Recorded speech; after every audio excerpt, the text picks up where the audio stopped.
Hampir kebanyakan agent properti ketika mulai memasarkan propertinya melalui sosial media ataupun digital, ya, banyak mereka mempromosikan propertinya melalui fitur promosi di fanpage ataupun boost post.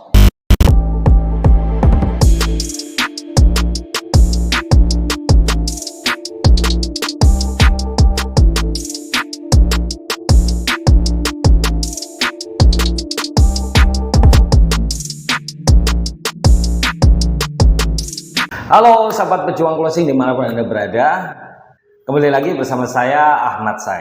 Pada video kali ini ya, saya akan bahas tentang kesalahan-kesalahan pemasaran digital ya ataupun sosial media. Di luar sana banyak sekali mungkin dari agen-agen properti yang baru terjun untuk memulai pemasaran digital.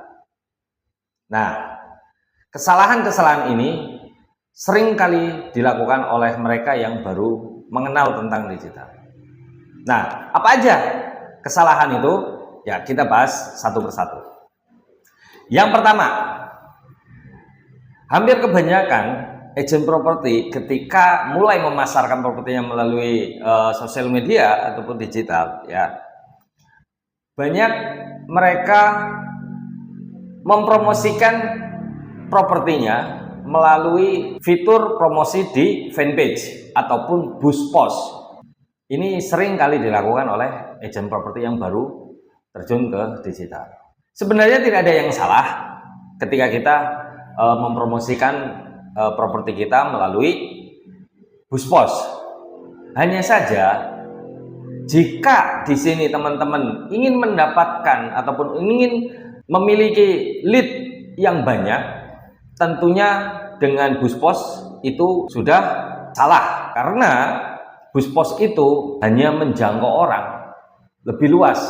Postingan kita akan banyak dilihat oleh orang, tapi lead yang akan didapatkan itu pasti kurang, karena memang goalnya itu bukan mendapatkan lead. Nah, ini yang sering kali dilakukan. Jadi yang pertama adalah mengiklankan propertinya melalui boost post. Kemudian kesalahan yang kedua, yang baru mulai terjun di digital ya, itu biasanya cenderung ketika mengiklankan itu tidak dievaluasi. Yang penting iklan jalan, mendapatkan lead walaupun itu sedikit tapi harganya mahal, itu udah seneng banget. Padahal di situ perlu adanya evaluasi dalam mengiklankan propertinya. Berapa lead yang didapatkan, kemudian harga per leadnya berapa, itu sudah sesuai dengan standarnya enggak? Jangan sampai teman-teman ngiklan tapi ujung-ujungnya apa? Boncos. Ya. Makanya membaca hasil iklan itu juga penting. Mengevaluasi iklan yang kita jalankan itu sangat penting. Kemudian kesalahan yang ketiga, teman-teman di sini itu lebih fokus ke target market ataupun ke interestnya. Member-member saya pun di grup-grup sering kali banyak menanyakan, Kang, apa sih interest yang cocok untuk penjualan properti? Kang, untuk perumahan 500 juta ke atas yang cocok itu apa sih? 1M ke atas itu interestnya apa sih? Jadi hampir kebanyakan ya yang baru terjun di digital marketing itu lebih fokus untuk mencari interest yang cocok sehingga bisa nantinya mendapatkan audiens yang tertarget. Padahal dalam beriklan ya, interest itu bisa dibilang nomor sekian. Tapi yang paling utama itu adalah konten. Jika kita sudah memilih interest yang tepat tapi kontennya kita jelek, juga pasti akan diabaikan oleh audiens kita. Makanya lebih baik teman-teman fokus ke konten yang berkualitas, yang bisa menjual, daripada teman-teman di sini fokus untuk mencari interest yang tertarget. Misal teman-teman di sini memasarkan di Meta. Di Meta sendiri itu sudah ada fitur terbaru dari Meta, yaitu Advantage, di mana Meta itu akan merekomendasikan iklan kita kepada orang-orang yang memang cenderung tertarik dengan apa yang kita iklankan. Nah, di situ memudahkan kita untuk menentukan interestnya, jadi tidak perlu pusing lagi gitu. Kita serahkan aja ke Meta tanpa harus mencari interest yang cocok pun, Meta akan lebih merekomendasikan, sehingga kita lebih mudah untuk mendapatkan audiens yang nantinya lebih suka terhadap iklan kita, ya. Jadi fokusnya teman-teman ke konten aja daripada ke interestnya. Kemudian kesalahan berikutnya yaitu teman-teman di sini cenderung mindsetnya ketika beriklan itu udah salah. Mindset yang salah itu seperti apa sih? Teman-teman di sini ketika ngiklan itu mindsetnya itu beranggapan bahwa saya sudah ngiklan, maka di situ pasti akan terjadi sebuah penjualan. Ya, perlu diingat teman-teman bahwa iklan itu adalah hanya sebatas tools untuk pemasaran, untuk memasarkan, ya.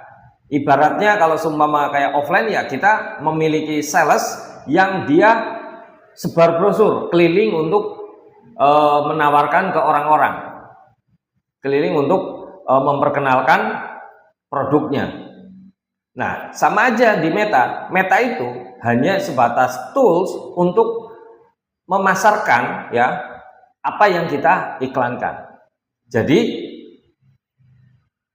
kalau seumpama sebuah transaksi penjualan, ya, di properti itu pasti nanti akan terjadi hampir kebanyakan di lokasi.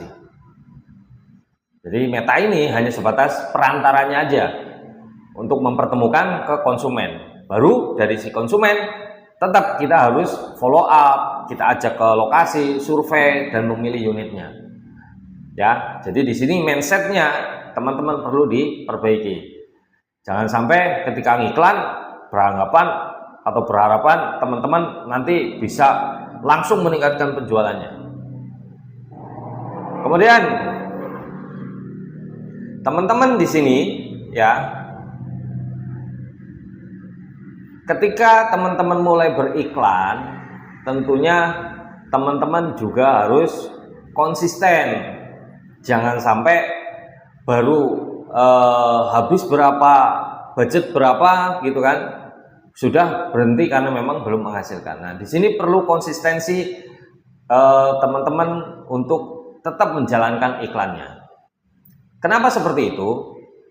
Teman-teman ini berhubungan dengan algoritma. Ketika teman-teman ngiklan, maka si Meta akan mengumpulkan audiens yang minat terhadap properti yang kita pasarkan. Semakin lama, semakin banyak kita ngiklan, maka otomatis data yang dikumpulkan itu akan semakin banyak pula. Nah, jika data kita sudah banyak, ya, sudah terekam oleh Meta, maka barulah di situ Meta akan lebih fokus untuk memberikan ataupun menawarkan properti kita ataupun mengiklankan properti kita itu ke orang-orang yang memang jauh lebih tertarget. Nah, disitulah kita baru bisa mendapatkannya. Tapi jika teman-teman baru ngiklan sehari, 2 hari, kemudian 1 minggu, belum ada closing, belum ada lead yang tertarget, terus beranggapan bahwa iklan ini jelek, ya, berarti teman-teman di sini belum memahami tentang algoritma di iklan.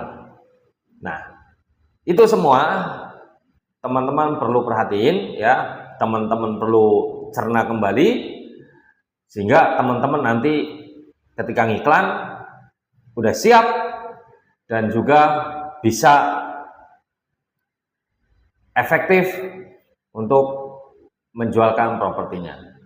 Teman-teman kalau semua mau belajar ngiklan yang benar ya, teman-teman bisa ikuti kelas MetaX Property bersama saya. Di situ nanti saya akan jelaskan alur funnelingnya mulai dari nol ya sampai nanti teman-teman bisa mendapatkan ribuan lead yang tertarget. Jadi seperti itu kesalahan-kesalahan yang sering dilakukan oleh agen pemula dalam pemasaran digital.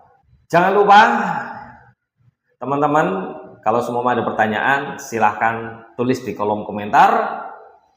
Dan untuk mendapatkan informasi terupdate, teman-teman silahkan like dan subscribe channel saya. Sampai ketemu di video berikutnya.